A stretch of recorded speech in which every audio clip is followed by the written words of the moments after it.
All right, rule number 7 still. But using the same thing we did yesterday. All right, who's falling asleep because it's 7th hour that I could call in? Hayden said he's wide awake. Hayden, I'll call on you. Wide awake. Same thing we did yesterday. What are we looking at? What's the derivative? Give me the shortcut. What would we multiply? What would we end up subtracting? Do you remember? Yep, for A. Okay, and it's implied there's a 1, so you'd get -1. X to the, what are we going to do with our power? So it'd actually go to -2. So that's really not a whole new rule if you look at it in that light. If you just change it, so that's up on the top with a negative power, you can do it the same way we've done it. I would probably rewrite this though then. If they gave us positive exponents, they're probably going to put the answer with positive exponents. And looking at kind of what we started with, maybe eventually you guys will be able to go right to there without showing those couple middle steps. But if I just try to explain that, that's pretty hard to follow, pretty hard to explain.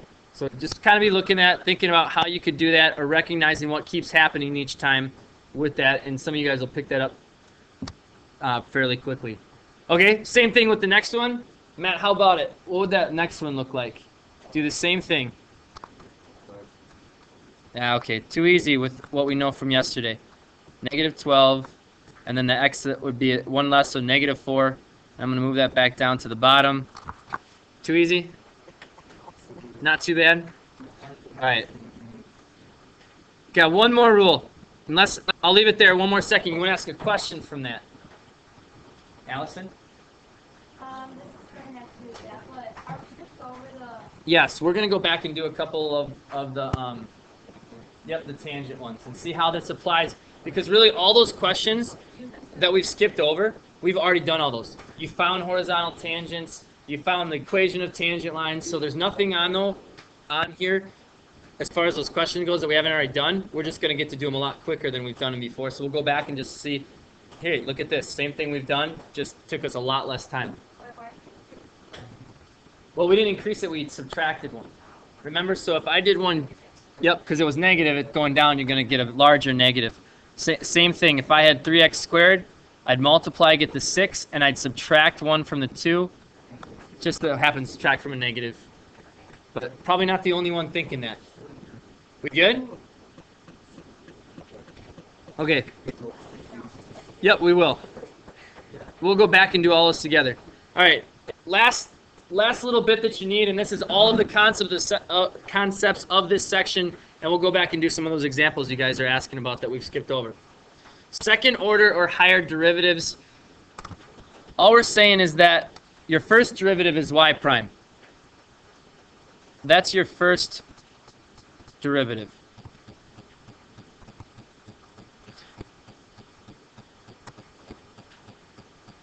Well, what they're going to do is say, okay, what about the second derivative? And it won't be too tough. We'll do an example. We'll only really need one, and you'll be able to see how easy it is to get the second derivative. But instead of y prime or f prime of x, it'll be y double prime or f double prime of x.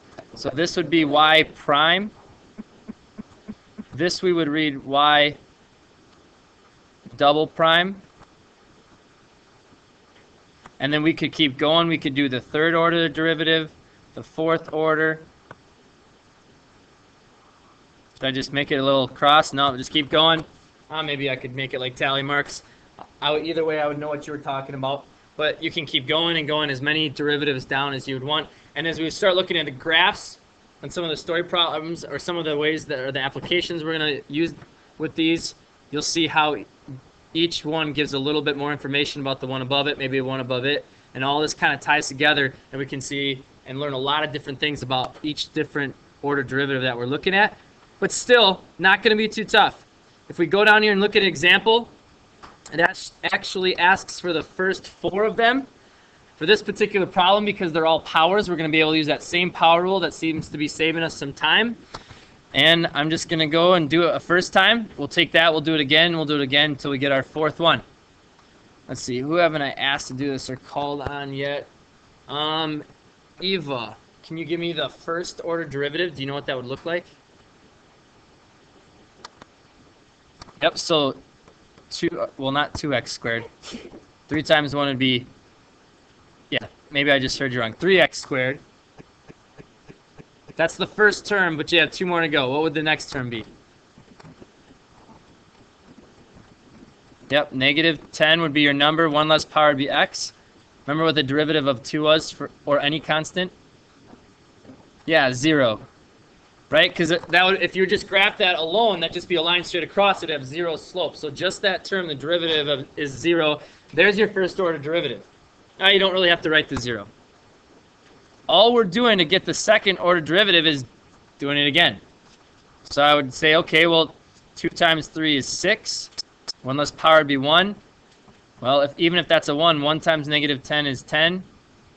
1 less power is 0. X to the 0 is, okay, that's just 1. 1 times anything is the same thing. So anytime you have that, just that x value, your derivative is just going to be the number with it. And you could think again in terms of a graph. That would just be, if you just looked at that term alone, like y equals negative 10x, that would just be a line going straight up and down it, or not straight up and down, but down from left to right, and it had that constant slope. So when we're looking at the slope, which represents the derivative, you just get that constant, that negative 10. What are we doing? 4 of these? Fourth order derivatives. So find the first 4. So there's 1, 2. 3 would be just 6. And then 4 would be, what's the derivative of 6? 0. Not too bad. Okay, so that's kind of covers all of it. We kind of reviewed the product rule, the quotient rule when you first walked in. You've got those note cards, so we might have to use those. Otherwise, every question that they're asking, we've already done a little bit of. So I'm going to go all the way back, if you're okay with that. And I think on the second page, I get to the first. Here we go. Second page of the notes that we're looking at. Find horizontal tangents. Does the curve y equals x to the 4th minus 2x squared plus 2 have any horizontal tangents? So have to know what they're asking. That'll be the hardest part then. All right, what are we asking, Red? Well, you just set equal to 0, right? Okay, set what equal to 0? Okay, yeah, we're going to, if you want to know when you have a horizontal tangent, the tangent is the line that has that slope there. So the slope of the tangent line, kind of draw a little picture of what we've looked at before. If you just had like an x squared, I know we had one on a quiz or a test where you looked for that equational line where it would be horizontal, or that point where you'd have a horizontal tangent line. That's what we're looking for.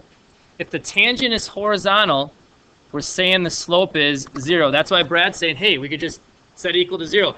Find the equation that represents the slope and set equal to 0. So this statement is asking, is the slope of the tangent 0? Or really another way to ask that would be more straightforward would be, instead of saying the slope of the tangent 0, we're asking, is the derivative 0? All really getting at the same thing. So that's why you say, hey, we could do that thing we just did and then set equal to 0. So what is the derivative? 4x to the 3rd minus 4x plus 0. And you can get the derivative that quickly. Pretty easy. And what we're saying is, when does that derivative, or which represents the slope of the tangent line, going to equal 0?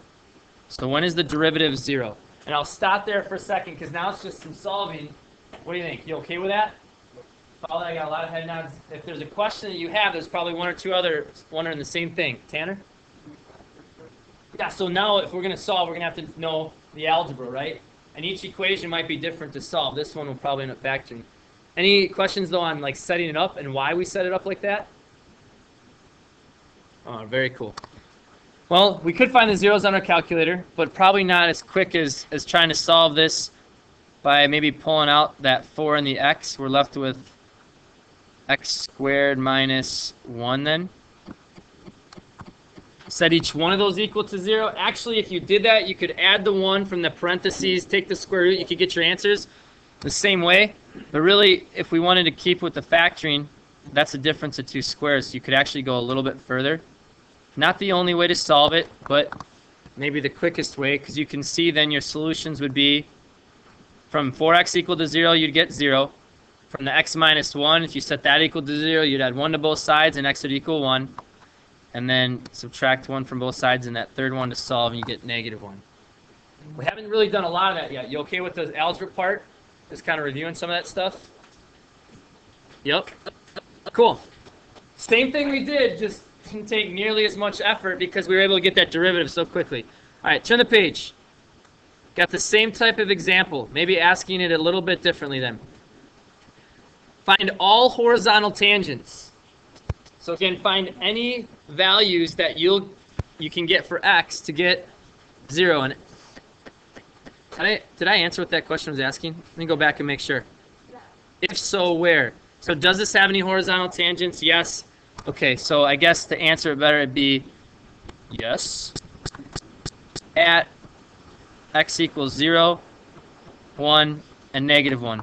Just to make sure I answer that question. Because I know that's what we were doing, that's what we were looking for, but it's always good to make sure we finish it up. Okay, something similar now. This says find horizontal tangents of another equation. Looks a little bit tougher. It says we're going to use our calculator.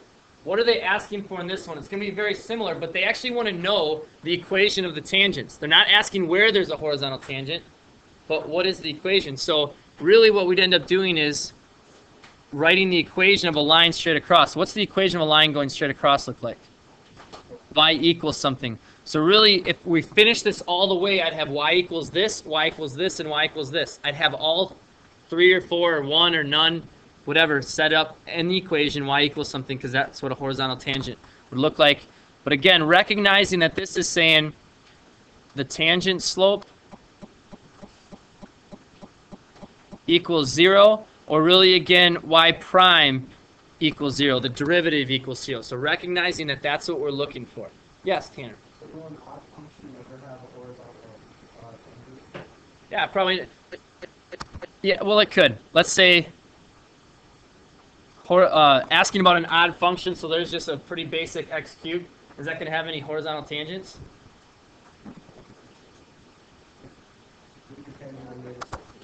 Yeah, that's okay, but it's at a specific point.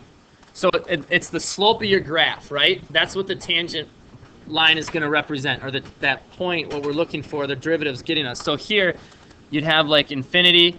Maybe your slope is 2, your slope is 1, your slope is, what's the slope at that point?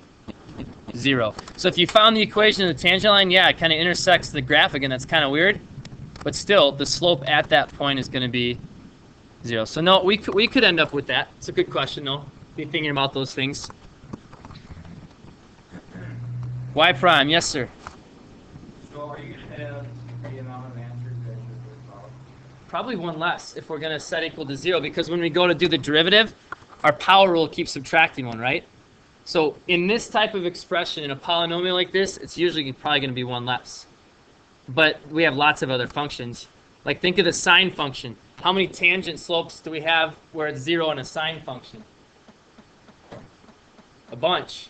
Goes up and down, up and down. Every time it gets to the top of the crest or the bottom of the crest, we end up with another tangent. So it all just depends on the function and what it would look like.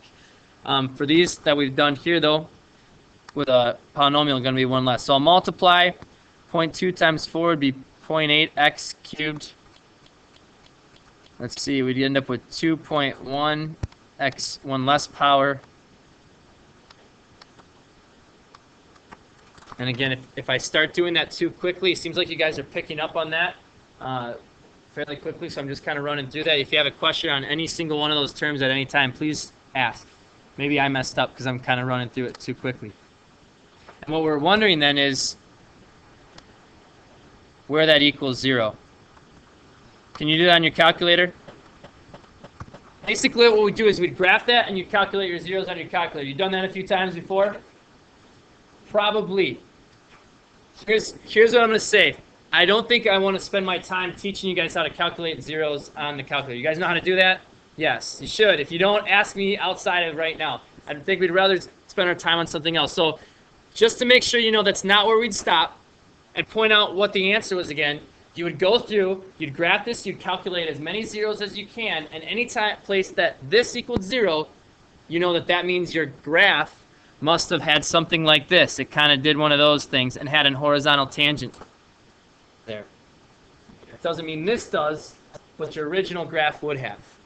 And so we'd calculate all those, but then to finish what the question was asking, if we did take the time to go through and calculate those and finish this example, how do you get all those equations, y equals this and y equals this? Like how high you were, how low you were when that happened, you'd have to go back and plug in those values to technically say, well, I have an equation y equals, and then you'd have that equation of tangent. So yes, you'd solve, you'd get these x values that give you these zeros, that's great, but the question is actually asking for those equations y equals, because that's the equation of a line that goes straight across. But all right, keep cruising. We're going to let that be for now. If you have a question or want to try that on your own when we're done, you can do that, and I can definitely walk you through it, but I think you guys can calculate zeros and get from there. All right, next one. Oh, we've done that. Okay, a little bit different. Somebody else not looking at your note card? Product rule. Just another time to recall it. More times you do this, the better. Okay. It can be, I got u times v prime again, which is fine. That's technically what it is. Plus v times u prime. I'm usually going to, again, write it v and then u. And there is no difference except this is closer to what the quotient rule is. So maybe even stop for a second and figure out, you got a way to remember that so I don't have to keep asking and you keep recalling that. Anybody have a way we can remember this? I don't know, you would just want to say VUV. I mean, that's kind of weird. But you just something to remember the order so we don't have to come back to this. V comes before view, u. View, u. What are you trying to say? Okay.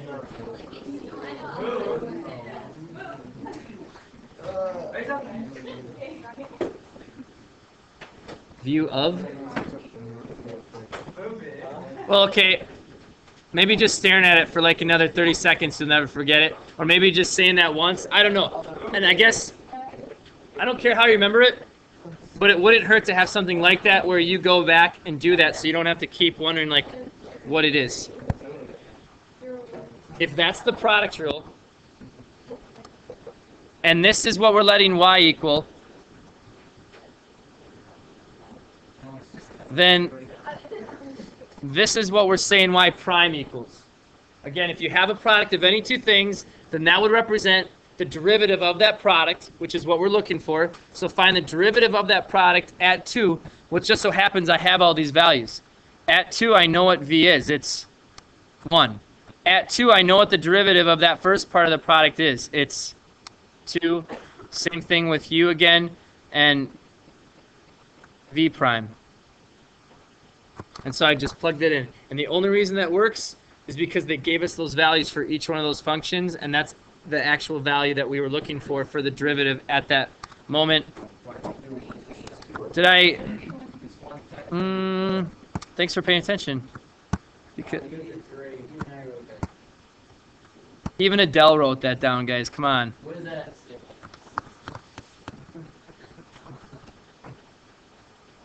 Okay, a little bit different. I think there's one in the homework just like that, though. And there was one on the AP, a lot of the AP practice exams just like that. So that seems like a pretty easy question. But all that's really asking is, do you know the product rule? And if you can do that, it was, so some of you guys that worked ahead know that comes. All right.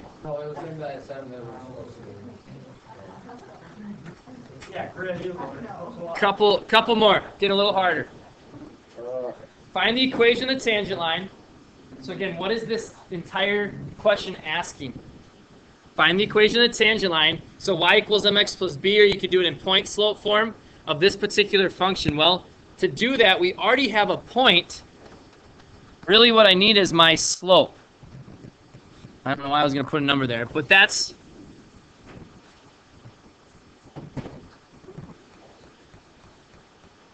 That's what the derivative is going to find us. It's going to find us a slope at a particular point.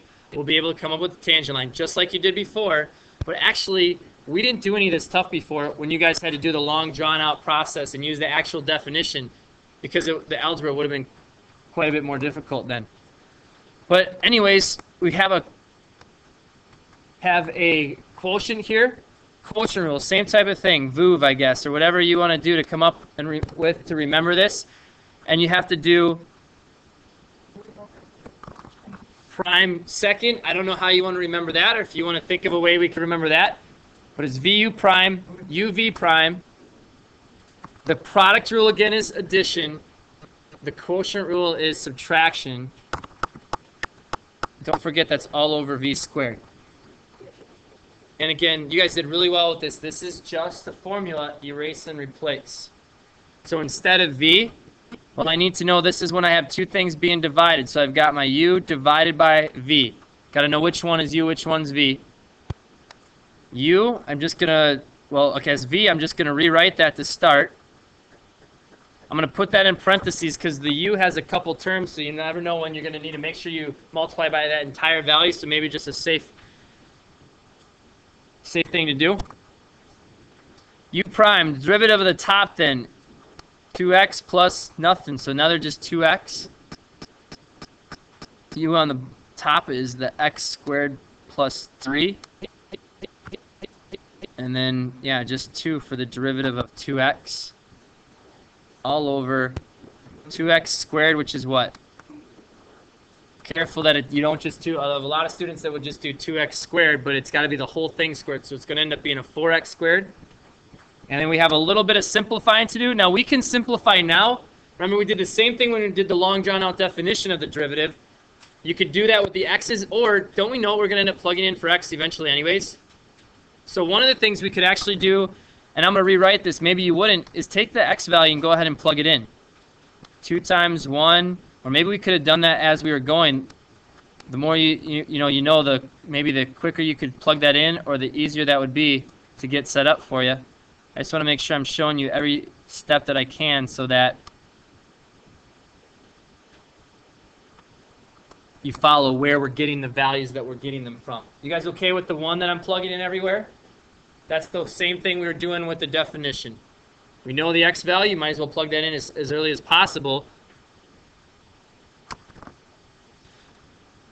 Let's see, 2 times 2 would be 4.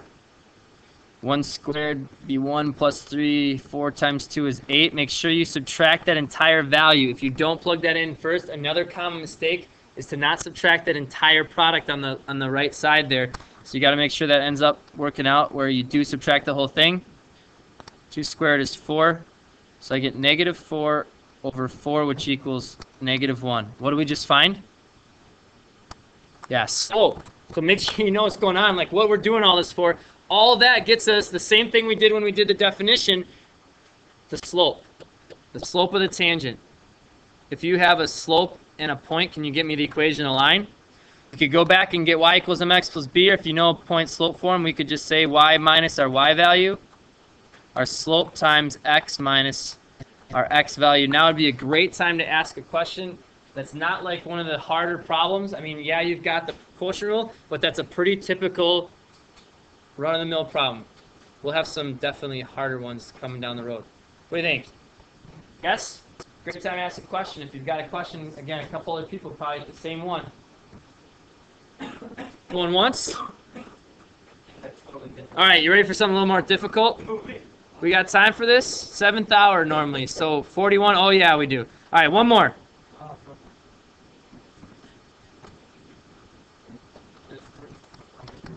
Yeah, okay, a little bit tougher. We're going to have to do a little bit of reading. Heaven forbid.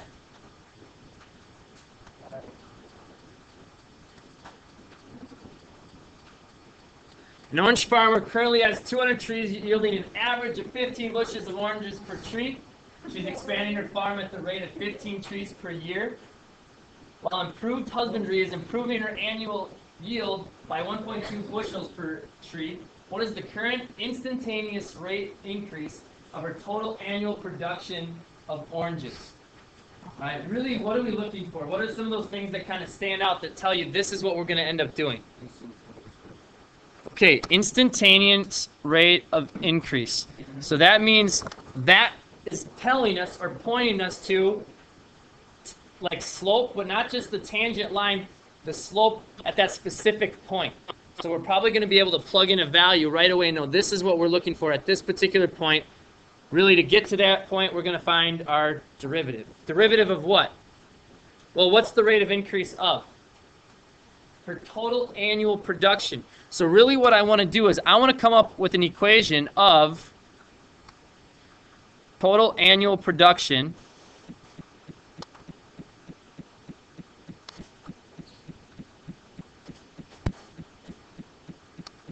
and this is telling me I'm going to do the derivative, if I could spell that, okay, extra N just for fun, I guess. I am. Total annual production. Probably why I haven't yelled at you guys for chatting so much, because just trying to make a decent recording, you know? Without yelling somebody's name in front of everybody. Like, Brad, shut your file or something. All right. Now you made the video. Congratulations. Total annual production. And then we're going to do the derivative of that. That's going to give us the rate of change at a particular place. You guys are smart enough to figure this out. If you want to know how many you're producing, how many trees you're producing, or wait, it's production of oranges. How many oranges producing? How do we know that? In general, how many oranges do you produce? Well, it depends on how many trees you have and how many oranges each tree produces. So really, as basic as this problem is just knowing that this equation is going to be the number of trees times the number of oranges for each tree. So it could be as basic as saying, well, maybe there is no change. Maybe it's constant. Maybe you always are going to have 100 trees, and each tree is always going to produce 2 oranges. And so you're always going to have 200 oranges, and you just multiply. Well, it's not quite that simple. Both of those things are changing. Right? The number of trees is changing. What would the expression be that represents the number of trees that we're going to have if we go back and look at this? Okay, 200 plus 15x. An orange farmer currently has 200 trees, so for sure we start off with 200 trees initially. An average of 15 bushes of oranges per tree. That sounds like how many? The 15 sounds like what we're doing for this. So keep reading. We do have that 15 again. She's expanding her farm at a rate of 15 trees per year. Stop and just make sure you kind of follow this. So the number of trees is 200 to start, but each year, so let's say maybe t, or we could do an x or whatever variable you want. So after so many years, we could use y if that helps, but probably not because we often use that as our dependent variable. So probably go ahead and use t. You know, a couple years down the road, we'll have 230. 3 years down the road, we'll have 245. So that's the idea. You okay with that? Number of oranges per each tree. Well, we start off producing 15 bushels per tree, and that's also increasing an average of 1.2 each year. So whatever this is, if I want to do my total production, maybe I'll do something like that to represent it. I have an equation for that. Yes. It's the 1.2 is per tree, not per tree. Okay, hold on. Well, improving husbandry, improving average of bushes per tree. Yeah, but it's still, that's each year. Yep. So we're good because the 15 was also per tree, right? And that's what we want our overall concept. We want to know how many oranges per tree times how many trees. So yeah, you're right. That second expression is going to be per tree for actually both of those pieces. Can you find the derivative of that? There's actually a couple different ways you could do this. We have a product. We could use the product rule. Save some time maybe. Or if you didn't remember the product rule, you actually could just FOIL. Distribute a couple times and get 4 terms and do the derivative that way. I think just because I know you guys can FOIL or distribute a couple times, I know you can do it the other way. Maybe I'll just do the product rule for this one because just give us some more practice. So VU prime plus UV prime. My V value, or V if this is U for the first one, V for the second one, be 15 plus 1.2T. times u prime. So the derivative of the first one. Danny, what's the derivative of the first one? What's the derivative of the first one? Just 15. The derivative of 200 is nothing. 15t is just 15. So that doesn't work out too bad. Right, the first one for u, 200 plus 15t. And the derivative of the second one, kind of like Danny said, for the first one is just 1.2. 225. What's 12 times 15? Is the first one you or is the second one you? The 200 plus 15t is the u. So usually, and not that there's a rule that says you couldn't flip it around, but then your equation would flip around. I'm letting the 200 plus 15t be u, the 15 plus 1.t be v. If you want to have it set up exactly like I'm going to have it set up, 1.2.